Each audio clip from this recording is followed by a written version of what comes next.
Asumo a título personal que el bullying es la pandemia que hemos vivido y normalizado por mucho tiempo. Un problema que afecta a víctimas, victimarios y testigos.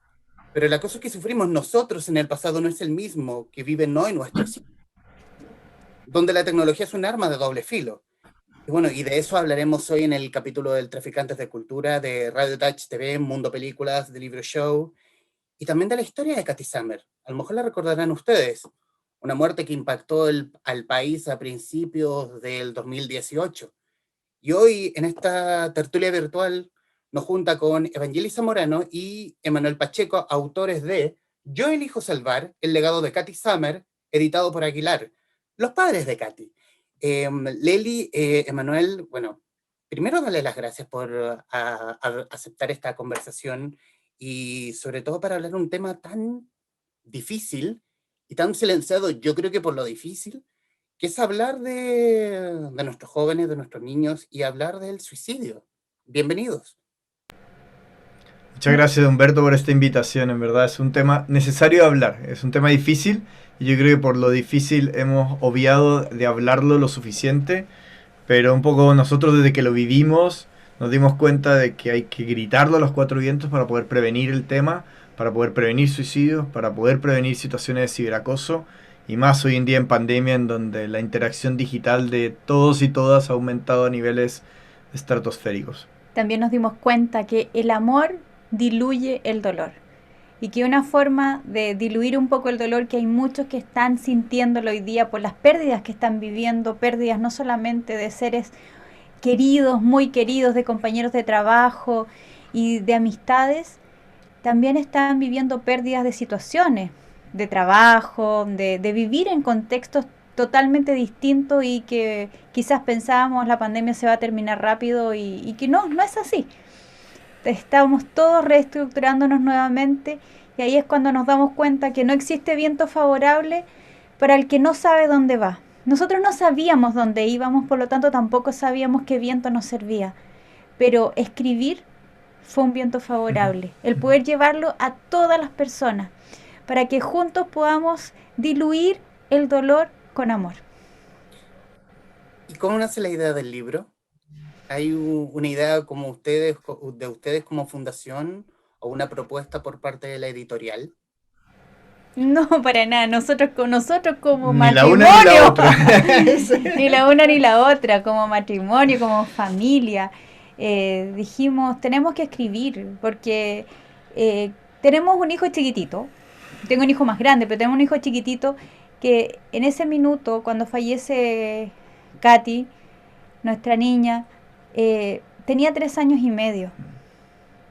Y nosotros dijimos, ¿qué queremos que él recuerde? No queremos que él piense que no tenía una hermana o que era algo silenciado. ¿Cuántos jóvenes, cuántas familias en la antigüedad, no sé si te acuerdas, nunca salía en la foto aquel que tenía un defecto? Siempre las fotos eran como muy perfectas. Nunca salía el que tenía una discapacidad, el que tenía algún problema que se podía físicamente notar fácilmente.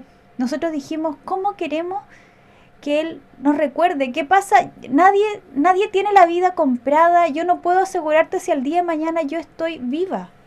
Si hay algo cierto es que soy vulnerable y que me voy a morir. Eso es sumamente cierto. Y si eso pasa, ¿qué le dejo a mi hijo? ¿Qué historia le cuento? Y ahí es cuando dijimos, ¿sabes qué? Tenemos los recuerdos vivos, empecemos a escribir. Ahora escribir era un dolor muy fuerte, porque era revivir todo, y después para saber dónde ibas tenías que volver a leer, y tenías que leer lo que Emanuel puso, y después él leía lo que yo puse, y fue una cantidad de lágrimas derramadas en ese libro que fueron muchas, pero además las lágrimas se iban diluyendo con el amor que íbamos recibiendo en cada charla, en cada encuentro, en cada posibilidad de estar con público y ver cómo se liberaban esas historias tan ocultas por tanto tiempo que al final te das cuenta que cuando te dicen las palabras se las lleva el viento, es mentira. Ningún insulto, ninguna palabra que caló profundo en ti en ese momento se la llevó el viento, sino simplemente quedó registrada y archivada, y cuando llega una situación que la hace desarchivar y la saca nuevamente, te diste cuenta que siempre estuvo ahí. nosotros quisimos dejarle esto a nuestro hijo como un legado, y no solamente a él. Nos dimos cuenta que al dejárselo a él lo hacíamos con mucho más amor, pero se lo estábamos dejando a muchos. Y hoy día los testimonios y los feedback que hemos recibido después de la lectura del libro, nos emociona haber sembrado esa semilla. Ahí me leí el libro, porque por eso tengo algunas preguntas de lo que se me va ocurriendo en el momento y lo que tengo en un libreto virtual, que si bien es un libro que tiene mucha pena, que de alguna forma se lee con el nudo aquí, en la garganta, pero también hay mucha alegría, por lo menos por cómo ustedes como padres recuerdan a Katy. ¿Cómo era Katy? Oh, linda. Era linda. Era cariñosa. No sé, hace poco he vuelto a soñar con ella. Es rico volver a verla, al menos en los sueños. Era una niña con mucha energía, con muchos sueños. Aquí donde estamos físicamente tenemos varias fotos de ella aquí atrás de la pantalla. Y era una niña con ganas de hacer cosas, con claridad absoluta de lo que quería en su futuro. Un poco en el libro lo compartimos y lo contamos de cómo ella tenía una claridad desde chiquitita. A veces muchos niños como que quieren cantar, quieren bailar, quieren ser ninjas, quieren ser karatecas, pero es algo que lo juegan, lo intentan, pero no se dedican. O quizás al día siguiente ya no quiere ser ninja, ahora quiere ser otra cosa. Nosotros tuvimos una niñita que quiso ser cantante desde el día 1. O sea, siempre quiso ser cantante. De hecho, la película que más le gustaba era La Sirenita, porque obviamente todas las princesas Disney, la cantante oficial era La Sirenita.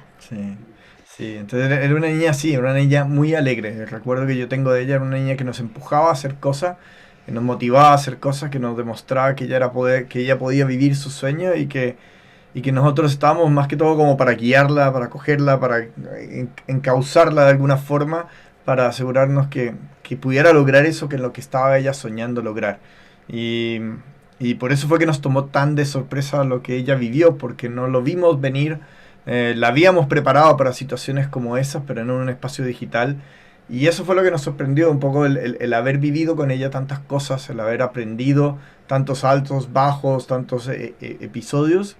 Pensamos que estábamos haciendo bien la pega y cuando nos pasa esto, fue un balde de agua fría increíble de cosas que no habíamos visto, cosas que no nos habíamos preguntado y que hoy día mirando para atrás podemos ver claramente más esa línea, pero en ese minuto era muy complejo y eso es lo que nos motiva a decir, oye, mi hija no estaba en un proceso de depresión, no estaba yendo a un psicólogo, no estaba yendo a un psiquiatra, no había sufrido ciberacoso o acoso en su colegio de forma sistemática en el pasado. O que nosotros lo hubiésemos visto de una manera constante, exacto, que no hubiésemos reclamado. Entonces teníamos que hacer algo, levantar la voz por aquellos que de pronto no estaban viéndolo, para poder ayudar a otros papás que lo pudieran ver, mamás que lo pudieran ver y poder asegurarnos que también los chicos que lo estuvieran viviendo en silencio no se sintieran solos viviéndolo. De pronto con la muerte de Katy se vieron en la obligación de defender, de tomar las banderas, de elegir salvar. Y se dieron cuenta que el caso de Katy no era lo único, que probablemente Katy tomó los ribetes mediáticos que tomó en 2018, pero resulta que hay niños que también pasaron por lo mismo y la familia quedó a merced de una nube negra en su cabeza. Absolutamente, o sea, Sí. fueron muchos, y de hecho también sumo a todo este dolor que Katy era muy solidaria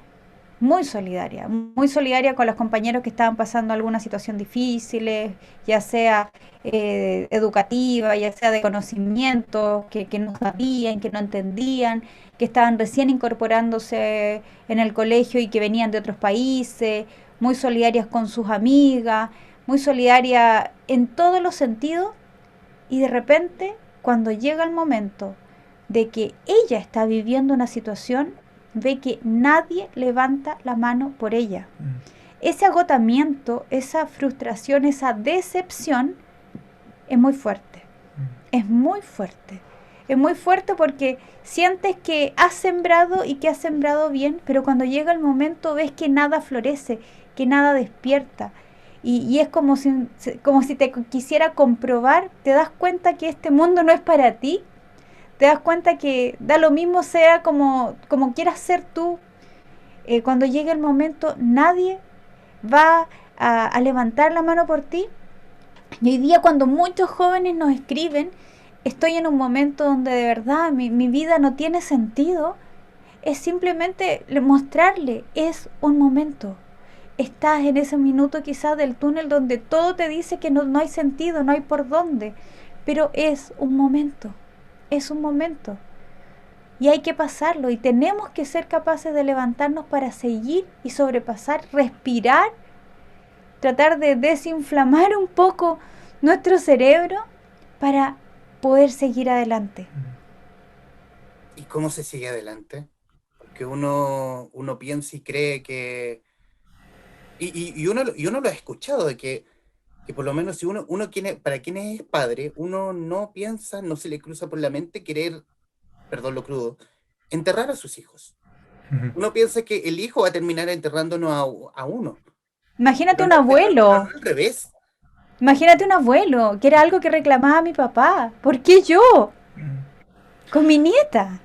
Yo creo que para responderte tu pregunta me tomo del anterior. Nosotros la verdad no teníamos muchas ganas de hacer nada. Eh, pero el caso de Katy, por el contexto, no sé, por el lugar donde lo... y no sé, la afluencia de cosas terminó siendo mediático. Ujú. Y al ser mediático tienes una responsabilidad. Si el caso no hubiese así sido mediático, quizás nunca habríamos escrito un libro, quizás no estaríamos hablando, quizás no habríamos hecho nada.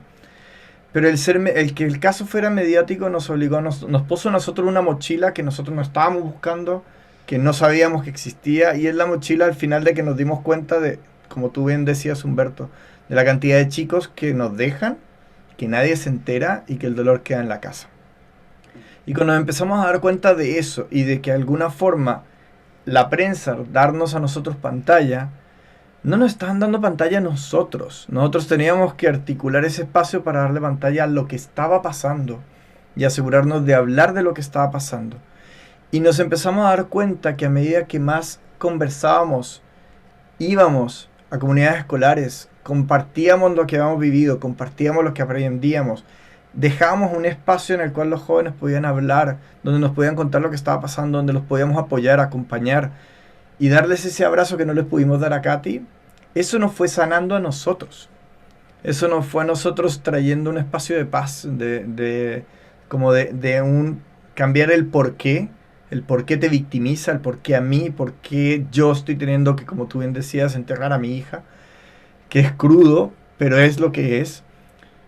A dejar de preguntarte ese por qué para empezar a preguntarte el para qué.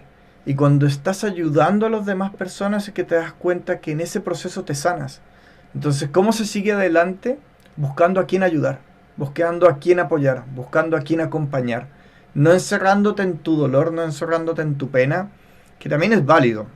Cada quien vive su duelo con las herramientas y las capacidades que tiene, porque es un proceso que cada uno tiene que vivir y ningún dolor es comparable. Yo muchas veces le digo a las personas, si bien la gente dice lo mismo que tú mencionabas, es más normal que enterremos a nuestros padres a que enterremos a nuestros hijos.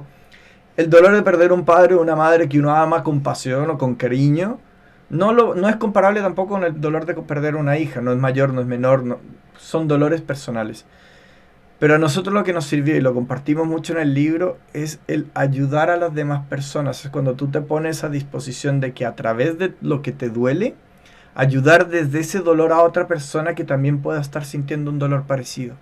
Y para mí eso me fue sanando mucho y me permite hoy día hablar de suicidio, una palabra que me costó 6 meses poder pronunciar, porque no podía entender que mi hija lo hubiera hecho. Hablar de entierro, hablar de fallecimiento, sin destrozarme el corazón, porque lo veo de una forma distinta y soy consciente de la responsabilidad que el contexto generó sobre nosotros, de la cual o nos hacíamos cargo o nos volvíamos cómplices de lo que estaba pasando, y la siguiente chica o chico que perdiéramos por esta causa era responsabilidad nuestra. Entonces para mí fue eso, nos hacemos cargo de esta temática y la trabajamos, la sensibilizamos y aprovechamos las pantallas para no hablar de nosotros, sino hablar de lo que está pasando, o nos íbamos a terminar consumiendo en ese dolor y no vamos a poder hacer nada. Siento y creo que también es una muestra de mucha maduración. quiero citar una parte del libro respecto de la despedida de Katy, que hubieron muchos apoderados del colegio que los criticaban a ustedes por básicamente no hacer el espectáculo mortuorio, válido absolutamente, de querer llorar en público la muerte de Katy. Lo que no sucede con ustedes, porque fue como el deseo de ella. Hagamos todo alegre, hagamos todo. Creo que México tiene eso de tomemos la muerte como un momento de alegría. O sea, su carta dijo, yo quiero música, yo quiero todo alegre. Y al final, si tú me dices, descríbela, yo la voy a describir con música, la voy a describir con colores, la voy a describir alegre. Y, y quizás en otro escenario habrá que despedir a una persona de una manera mucho más seria. Yo no tenía preparado que, por ejemplo, vinieran sus compañeros de actuación, cantantes, bailarines, y te prometo, imagínate si se hubiesen puesto a bailar. Pero gracias a Dios no se pusieron a bailar porque estaba muy lleno el lugar, pero sí se pusieron a cantar. Y habían coros que parecían coros polifónicos, los cantantes que cantaron en la obra La novicia rebelde, habían sus compañeros y era, sorry, es su momento, es su despedida. Yo no la voy a llenar del dolor que estoy sintiendo, porque cuando empiezas a respirar esa música, empiezas a respirar el amor diluye el dolor. Nosotros nos queríamos quedarnos con ese último día. Katy vivió 16 años. No tengo ni idea cuántos días, cuántas horas sería eso, habría que multiplicarlo. Pero quedarnos con la Katy de esas últimas horas, de ese último día, es no hacerle justicia a los 16 años que ella estuvo con nosotros. La experiencia que vivimos con ella fue mucho más que esa experiencia puntual de despedirla. Y para nosotros era importante hacer eco de eso. Te disfrutamos 16 años, vivimos contigo 16 años, aprendimos de ti y vamos a seguir aprendiendo de cosas que hemos aprendido hoy día. Pero a veces uno se queda pegado con ese último recuerdo, ese minuto de dolor, y a veces ese minuto de dolor, y nos lo decía Álvaro Scaramelli, nos lo sí. decía. Lo contamos también ahí en el libro. Yo le decía, tuvimos la suerte de tenerlo aquí en nuestra casa. Y yo le decía, perdí a mi mayor tesoro. Y él me decía, no perdiste tu mayor tesoro. Y él me hacía ese cambio físico. O sea, yo no te estoy diciendo cosas que yo descubrí mágicamente, me desperté y, descubrí eso. Tuvimos la suerte de que tuvimos personas que nos aconsejaron y nos guiaron en ese descubrimiento de valorar lo que habíamos visto, lo que habíamos vivido con Katy. Y no enfocarnos solamente en el dolor. Y hoy día, al escribir también el libro, El legado de Katy, es porque también tenemos nosotros la motivación de que el legado de Katy no sea la niña que se suicidó en el Starbucks del colegio XX. Yo quiero que el legado de Katy sea cómo a través de su historia y de lo que ella vivió hemos podido generar espacios en donde se prevenga el suicidio de las juventudes, donde se hable del ciberacoso, se prevenga el ciberacoso y estemos generando instancias concretas para prevenir lo que Katy vivió. Y que su legado sea ese, un legado de vida para aquellas personas que no tuvieron la oportunidad que tengan la oportunidad que ella no tuvo. Quiero aprovechar los buenos recuerdos, la bonita historia de Katy, quedarme con algo en especial que me llamó mucho la atención, y fue respecto de cómo Katy conoció a Emanuel, cómo lo presentaste, Leli. Es como, es el príncipe que te regalé. ¿Cómo fue? Es que tengo el cuadro, o sea, no, lo tengo en el comedor, tengo el cuadro y es muy emocionante cuando tú lo ves y literalmente ella me regaló un príncipe cuando yo no tenía ningún interés de tener un príncipe, en rey no quería tener nadie. Entonces estaba súper bien trabajando, haciendo un montón de cosas y de repente ella va y me regala un príncipe y yo, para que quizás vea las conductas quizás ridículas de los papás, en vez de decirle gracias, le critico su príncipe. Le digo, pero ¿cómo me regala? No tiene pelo. Sí, me dijo, no tiene pelo. Y ella nunca intentó ponerle pelo. Yo le dije, oye, pero ¿y la ropa? Sí, nunca. Era como, es así, toma. Es lo que hay. Eso es. Yo te estoy regalando esto. Y cuando ve a Emanuel entrar a mi casa, a una hora en el día, en una hora como de almuerzo, era como, lo miró así como, ¡oh! Llegó. Entonces, yo era, ¿quién llegó? El príncipe. Y dije, ¿qué príncipe? El príncipe que te regalé. Entonces, lo tenía tan claro. Sí. Yo creo que Manuel por eso también se asustó mucho. Mucho. Sí, pero se me costó dejar que me dijera papá. Ella me quería decir papá, ella tiene su papá biológico, se lo insistí muchas veces, pero después de grande me recriminó mucho eso, que yo no le dejé decirme papá. Y siento que de alguna forma también eso sumó en la suma de cosas que el suicidio es multicausal, es la suma de muchos dolores pequeños que van sumándose a un punto en donde ya no se hace manejable el dolor. Entonces yo a veces siento que también de alguna forma son cosas que uno hace inconscientemente que van agregando dolor en la vida y que no tuve el espacio de más grande de Katy conversarlo y resolverlo de una forma positiva para darle un sentido distinto. Entonces, para mí esas historias son como, sí, historias, pero o sea, la conciencia de, ok, ahora que soy consciente, tengo que asegurarme que con mi hijo chico, con el hijo con grande, con las personas, asegurarnos de resolver esas cosas que de pronto hayan generado dolor antes de que, y dejar que sumen y que sean más bien experiencias positivas. O sea, me acuerdo a Katy muerta de la risa diciéndole, jaja, ahora tienes un hijo, sí, ya, yo voy a hacer que te diga Manuel, no papá. Entonces era como, toma, que te duela. Toma. Sí. Hay otro recuerdo también, y aquí hablar de la Katy música, Ujú. sobre todo en una visita a Estados Unidos, a Nashville o a Miami, que fue Na- como que fue un concierto donde con Emanuel fueron disfrazados de unicornios fluorescentes, con luces, algo así. Mira, Ahí está la foto, te la podemos mira, si mostrar. me dejas compartir pantalla, te comparto la foto que no está en ninguna parte. Así. Y nosotros pensamos que íbamos a agregar fotos al libro o algo así, pero al Ahí, final, ahí lo activé. Ahí está, mira. Para que te rías y que todos los que te ven a ti se rían, ese soy yo con mi hija en un concierto. Oye, pero qué genial. era locura, porque de Mira, eso es lo verdad, que esta niñita quería. y claro, y cuando, imagínate, los trajes los sacaron allá y antes del concierto era como, toma, ese es el tuyo, este es el mío. Ahí Ujú. estamos Y en... Emanuel queda como, pero ¿por qué yo con lentejuelas? Le dijo, bueno, agradece, te tocaron a ti, yo las quería para mí, pero te tocaron a ti porque el primer traje que hice fue el mío y no había lentejuelas para mí y te tocaron a ti. Entonces, Emanuel no se había probado el traje, no asistió a la prueba de vestuario, le quedaba chico, uy, pero mil Sí, cosas. muy entretenido. Pero son cosas que uno hace, no sé si cuando... Yo le recomiendo a todos los papás que cuando tus hijos te pidan ridiculeces como esta hay que hacerlas. Porque son experiencias únicas. Y yo sentía que al hacerlo le estaba mostrando a Katy que podía confiar en mí para lo que fuera. Ahora imagínate Y... en un concierto con ese traje incómodo, todo lo que tú quieras. Pero además, ¿cómo estará la persona que está atrás tuyo si detrás tú estáis dos alas así? Dos personas con alas, o sea, no dejaban ver nada. Y además tenían cacho, tenían el unicornio, eran Pegacorn, entonces, no, tiene que haber sido, pero locura. Fue una experiencia linda. Maravilloso. No, yo quiero resaltar a lo maravilloso que es este libro, que es un golpe al mentón y una patada en el estómago, literariamente hablando. Y antes de irnos ya de cabeza al mismo libro, quiero irme a la fundación.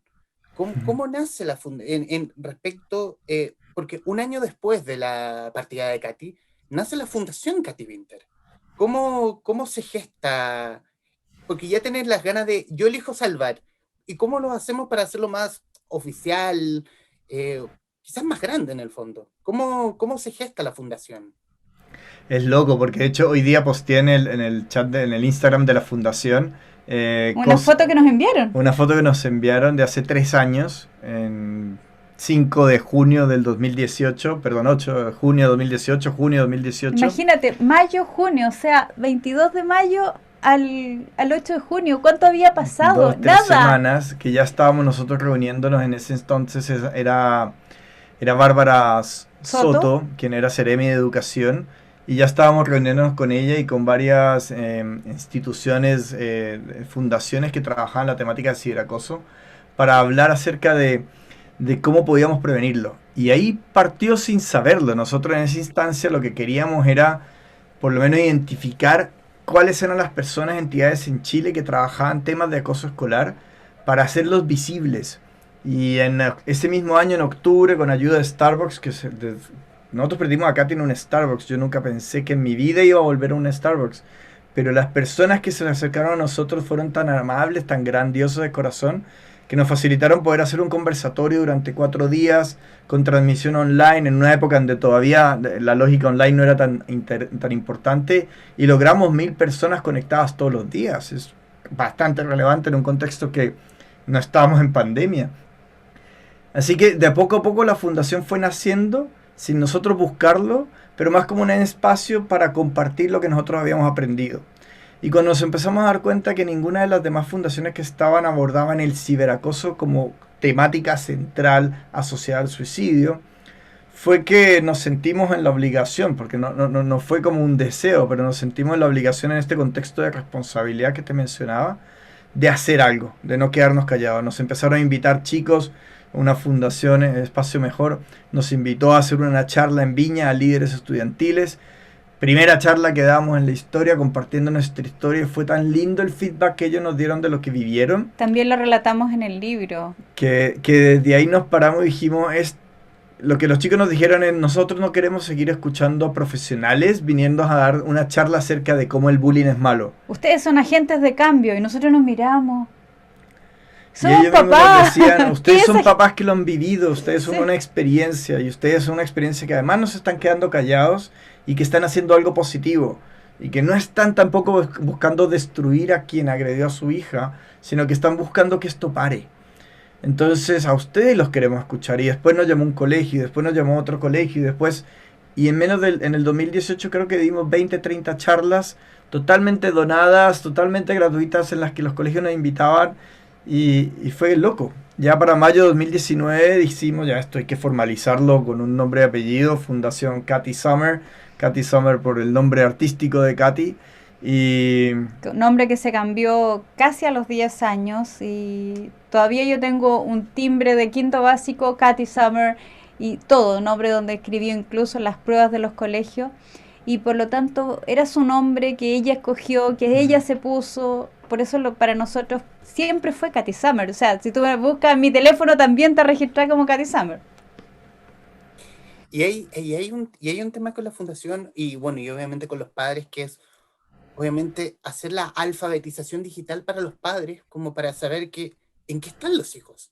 Porque reiterar lo que dijeron al principio de esta conversación, uno puede proteger a nuestros hijos de lo que está afuera, pero no de lo que pulula en redes sociales, internet en el fondo, que son absolutamente más desagradables, más enfermos, por decirlo de alguna forma, que se refugian básicamente desde el anonimato mismo. Yo te diría que yo en ese minuto tenía Facebook, tenía LinkedIn. Para mí, ciberacoso era grooming, no existía otro espacio. O sea, y yo había protegido a Katy, no de grooming, porque no vivió grooming, pero sí me había sentado con ella a conversar de que en el mundo digital existen personas mayores de edad que pueden ser pedófilos y que van a de pronto buscarte para acosarte desde ese espacio. Entonces, para mí, era eso. Yo no tenía Instagram, yo no tenía TikTok, no sabía siquiera que existía TikTok. En esa época creo que no se llamaba TikTok, era Musical.ly. O ya estaba partiendo TikTok, no me acuerdo bien. Ella tenía Snapchat, yo no tenía ni idea para qué servía Snapchat. Entonces yo era también totalmente ignorante de ese mundo digital. Pero yo pensaba que con que Katy estuviera bajo mi techo, en mi casa, en su cuarto, estaba protegida. Y ese fue el primer baldazo de agua fría que nosotros aprendimos. Y ahí empezamos a darnos cuenta que es necesario que los adultos, sobre todo papás, mamás, cuidadores, abuelos, abuelas, nos enteremos un poco más de las vivencias digitales. No para prohibir, porque un poco la lógica del adulto desde el adultocentrismo ha sido, dado que esto es un mundo que yo desconozco, que no vivo y que de pronto ni entiendo, prefiero prohibirlo y poner límites muy estrictos a tratar de entender qué es lo que a los jóvenes les motiva. Es más fácil. Es mucho más fácil. Entonces desde ahí fue que empezamos a tener conversaciones con los jóvenes. Nosotros desde el principio lo que queríamos era escuchar, jóvenes, ¿qué hacemos para parar esto? Porque esto es algo que yo no viví cuando fui adolescente, mi señora tampoco. Por lo tanto, no tengo herramientas para hablar con nadie y decirle, mira, si eres víctima de ciberacoso tienes que hacer A, B, C. Yo no lo viví, por lo tanto no estoy autorizado a decírtelo.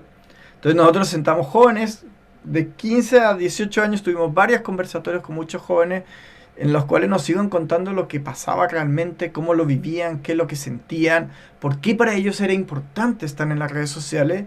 Y ahí nos empezó a abrir un espacio de oportunidad de educación hacia el mundo adulto para acercarnos. No se trata de que seas amigo o amiga de tu hijo, se trata de que entiendas el mundo en el que está viviendo para que lo puedas acompañar.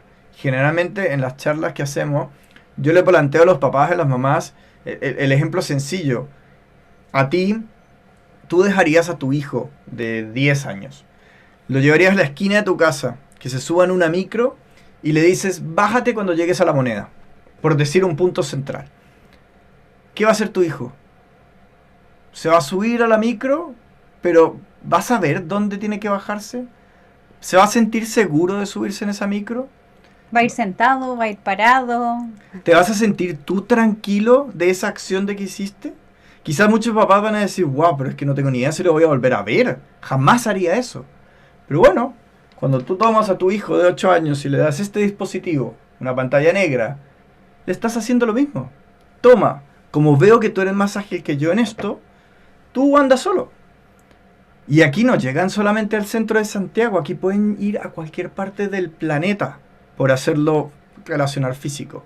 Y también nos costó entender que, claro, cuando tú les das acceso a online, cuando tienen acceso online por el motivo que sea, no están solos, están con un montón de gente. Entonces tú ves que están solos, pero no están solos. Entonces no somos conscientes de los riesgos a los que les exponemos por prestarles un dispositivo, y por eso la herramienta muchas veces ha sido, bueno, entonces no se los demos. Sí, hay ciertas edades en las cuales deberían no tenerlo, definitivamente. Pero cuando ya lo tienen, lo importante es que tú te involucres y que estés presente y que veas con ellos y ellas lo que están viendo, que sepas a quiénes siguen, cuáles son sus influencers favoritos, en qué horarios se conectan, por qué se conectan en esos horarios, de qué postean lo mayormente, a quiénes, entender ese ambiente para que de verdad seas de utilidad y puedas de verdad acompañarles a gestionar. El mayor problemática que los jóvenes tienen en el mundo de redes sociales es que no tienen herramientas para gestionar las emociones que ese mundo genera en ellos y ellas.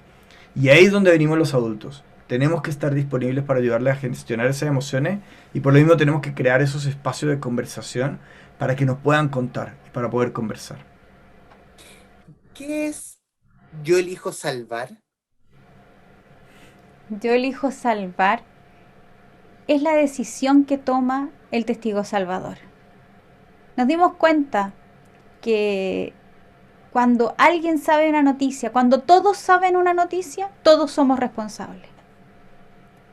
Y cuando tú eres testigo por haberte enterado de una noticia, por estar en un lugar, quieras o no tú estar en ese lugar. Quizás tú dices, pero yo no quería ser testigo, pero estabas ahí, pero lo escuchaste, pero lo viste, pero supiste que estaba pasando. Te convertiste en testigo, y al convertirte en testigo, nosotros dijimos, ¿qué tipo de testigo vas a ser? ¿Qué tipo de testigo vamos a ser nosotros? ¿Testigo cómplice, que es aquel que fomenta la agresión, el que aumenta el material o se fija en otro detalle para que la agresión continúe? ¿O testigo encubridor, aquel que dice, no me interesa, yo no hago nada, no me interesa por distintos motivos?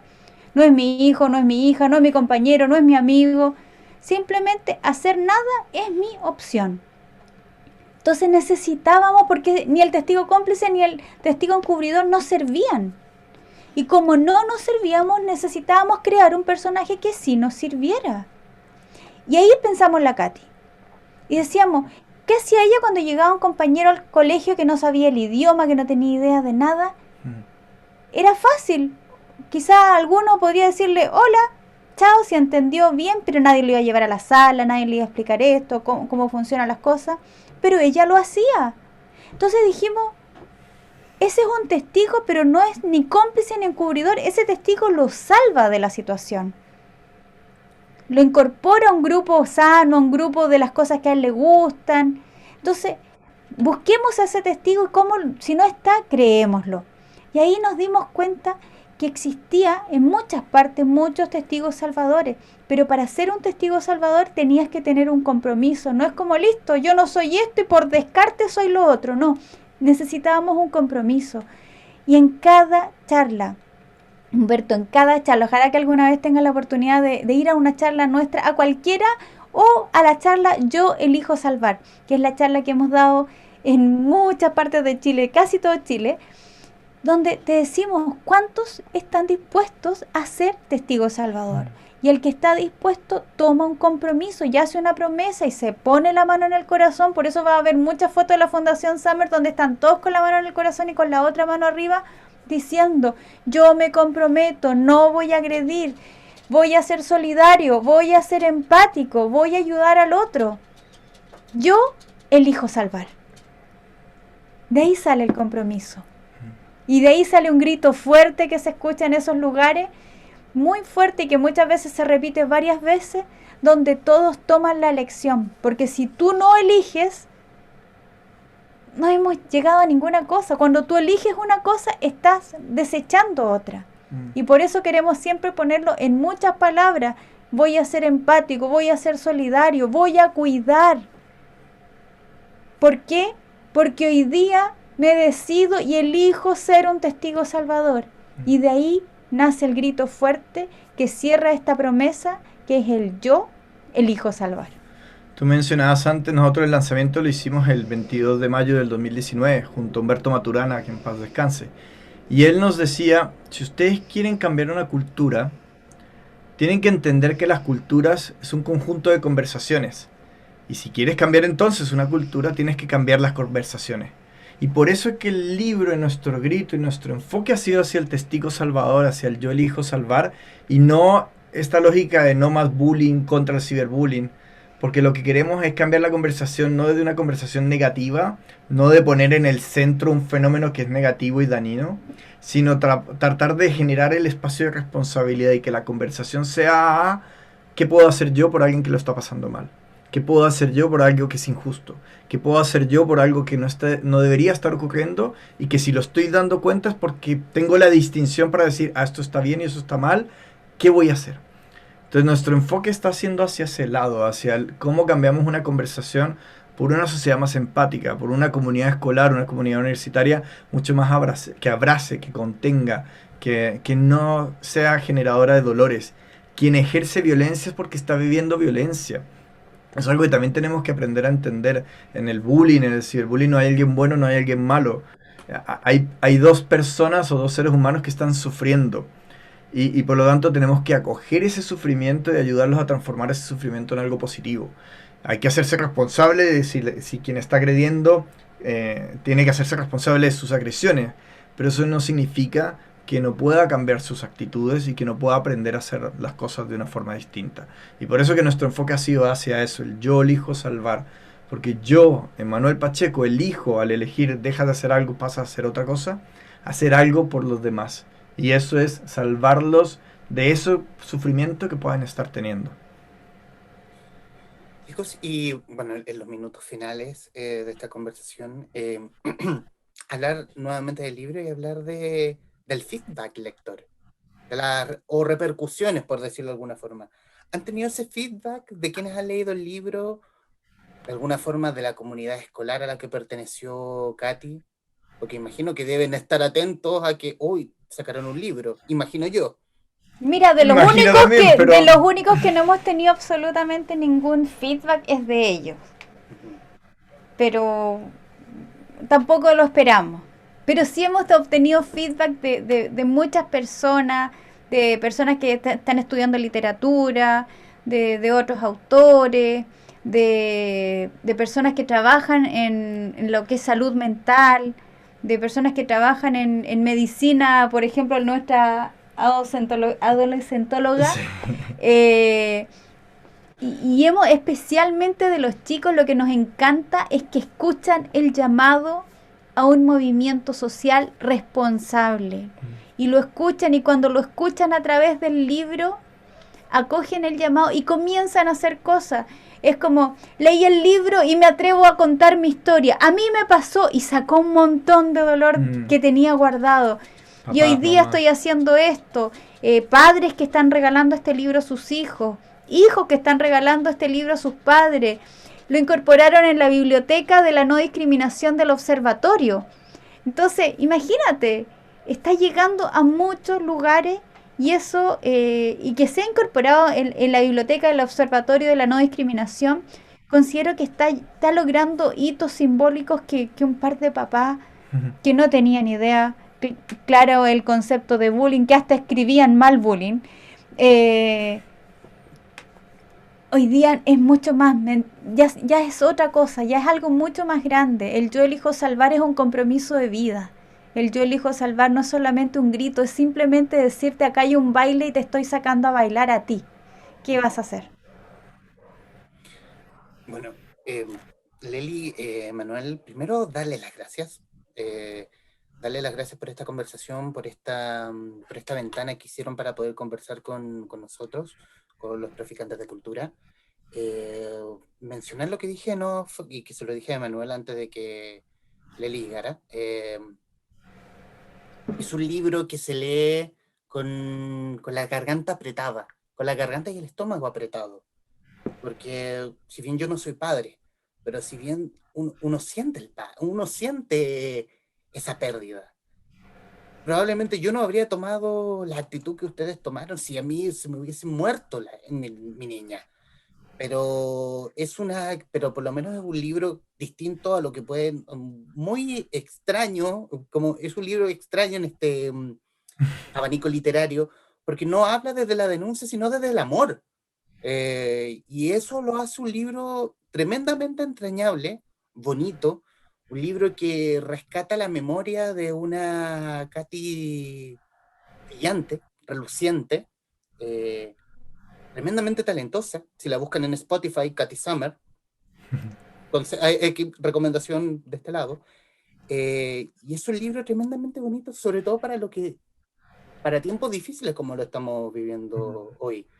Conversaba con Constanza del Rosario de Fundación Relaciones Inteligentes y ella me mencionaba de que aquí la salud mental termina siendo esta segunda pandemia silenciosa que se que está tomando sobre todo en la pandemia del COVID a nosotros y sobre todo a nuestros niños, niñas, adolescentes. Y obviamente, y nuevamente, reiterar las gracias por estos minutos. Y obviamente lo que queda de este programa, estos minutos finales son suyos para que digan lo que gusten. Muchas gracias, Humberto, por la invitación. En verdad, lo que mencionas es clave. El ciberbullying es solamente un síntoma de una precaria salud mental que estamos viviendo en las juventudes. Y no solamente ciberbullying, las adicciones, los abusos y muchas otras sintomatologías. Por lo tanto, el problema de fondo está en la salud mental, lo que tenemos que hacernos cargo del cuidado de la salud mental. Y para ello lo primero que tenemos que hacer es hablar. Hay que generar espacios de conversación, hay que generar espacios de vulnerabilidad. Y yo sé que también es mucho pedirle también a los papás y mamás que también están sufriéndolo. Esta pandemia nos ha tocado a todos por igual y a todos nos ha puesto en situaciones bastante complejas. Por lo tanto, tenemos que saber eso y cuidarnos mutuamente, abrazarnos, decirnos cuánto nos queremos. Si a veces se nos salen comentarios agresivos, tratar de ser consciente y no irnos a dormir sin antes tratar de resolverlo de una forma positiva, o por lo menos conversarlo. El cuidado de la salud mental depende de cada uno de nosotros, no depende de una entidad externa, depende de que entre nosotros también nos cuidemos, depende entre que nosotros podamos conversar y de que también seamos conscientes de que tenemos que cuidarnos, poner límites, leer, no porque hayamos escrito un libro, pero leer ayuda mucho también a salirse de la vorágine del día a día y descansar un poco la cabeza, escuchar música, meditar, respirar, orar, rezar. Actividades como esas te ayudan a centrarte y desconectarte un poco del día a día. Pero incluso lo que nosotros siempre decimos, para aquellos que dicen, sí, yo voy a meditar o yo estoy más apegado a la religión y voy a orar, que no sea esa oración desde el reclamo, desde la súplica dolorosa, sino desde la entrega. Esa es como una oración antiinflamatoria, que te baja los niveles de cortisol y que tal cual como la meditación te permite entrar en una especie de agradecimiento, de poder decir, sí, quizás perdimos a nuestra hija, pero estamos agradecidos por cada día que vivimos juntos, tenemos tantos recuerdos, tenemos tantas imágenes maravillosas, y ¿qué hacemos? Si hay un dolor fuerte, sí lo hay. Quizás tú puedes decir, bueno, y cada vez que dan una charla se le salen las lágrimas. Sí, se nos salen las lágrimas y muchas. Pero el dolor se puede diluir con amor. Así que si hay algún padre que ha perdido su hijo, su hija, hemos visto muchos casos en pandemia. Madres y padres que han perdido su hija y que tienen al otro hijo hospitalizado grave. Entonces, no es comparar los dolores, sino simplemente decirle, se puede salir adelante, renueven su fe, busquen motivos para seguir viviendo. Y si buscas un motivo y encuentras un motivo para seguir viviendo, quiere decir que todavía tu misión no termina. Y el optimismo no quiere decir que vamos a solucionarlo todo, el optimismo quiere decir que aún hay algo que no hemos hecho y que lo podemos hacer. Eso queremos que las personas queden con eso cuando leen nuestro libro y además que se lleven todos los ejercicios que hicimos de respiraciones y todo para aquellos que les cuesta dormir en la noche, que les cuesta relajarse y algo que a nosotros nos relajó y nos permitió volver a vivir, volver a estar juntos. No solo podíamos haber perdido a Katy y además habernos perdido a nosotros y además haber destruido nuestra familia. Hoy día el yo elijo salvar es una pregunta que muchas veces los niños nos dicen, sí, pero ¿me puedo salvar yo a mí primero? Y la respuesta es que sí. Es necesario que tú te salves primero para cuando eliges salvar, que el primero que salves seas tú. Evangelisa Moreno y Emanuel Pacheco, autores de Yo elijo salvar, el legado de Katy Summer, editado por Aguilar. Muchísimas gracias por aceptar esta conversación con la guarida de los traficantes de cultura. Muchas gracias a ti, Humberto, y que sigan traficando de lo bueno. Muchas gracias, muchas gracias. Y además son traficantes buenos porque consumen lo que trafican. Quiere decir que eso es muy bien. La regla de todo traficante, la regla de estas mafias es que lo que se trabaja no se consumen. Y ustedes no solamente lo consumen, sino que además lo están promocionando. Así que son de los buenos. Y bueno, obviamente, como si bien somos un medio un tanto pequeño, cualquier cosa que necesite la fundación, este medio estará disponible para lo que Muchas guste. gracias. Muchas Muchas gracias, gracias. Humberto. A quienes nos están viendo, gracias y nos veremos en cualquier momento. Adiós. Adiós.